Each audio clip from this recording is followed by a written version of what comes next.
SK DJ Mohanpur. बोला बाबा बैद्यनाथ की। की भेलो बेटा आम किया काने छी गे माय बिहार में आ गेलो लेकिन हमरा देवघर जाय के मन करे छ कन्या संग। नहीं नु अभी लॉकडाउन लागल छै घर में पैसा कौड़ी नहीं छै केना जेबै। नहीं नक्की कन्या के हम 4 चक्का जेबै हमरा जुगाड़ के दे जइबो।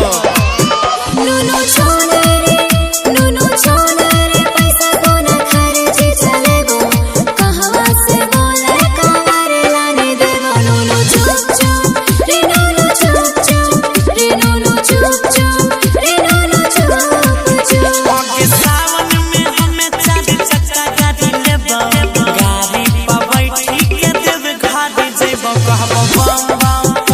SK DJ Mohanpur. SK DJ Mohanpur.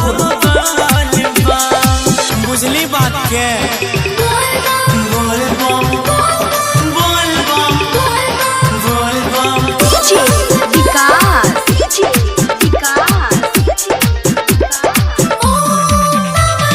मटियार कला सीतामढ़ी मटियार कला सीतामढ़ी।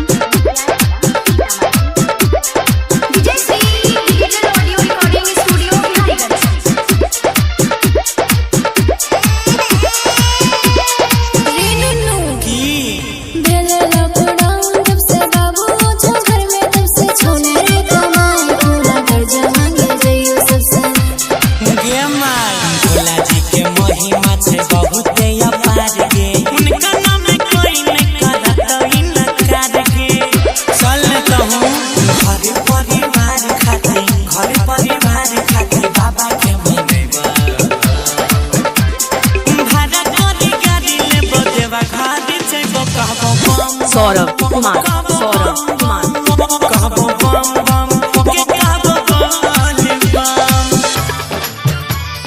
बोल बम बोल बम बोल बम।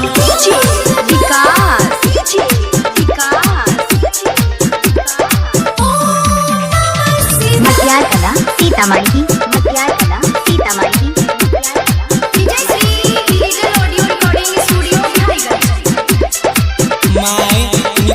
स्कॉर्पियो बुक करा ले। हमर बात सुन बेटा यही पूजा के ले गामे के मंदिर। SK DJ Mohanpur. SK DJ Mohanpur. जैसे बाबा के मनाइले नहीं बुझने भैर सावन देवा घर में करे बाबा वास के लाखों में कवरिया झूठे लेके अपन यास के गौरव आज करे छ सुनु राई कर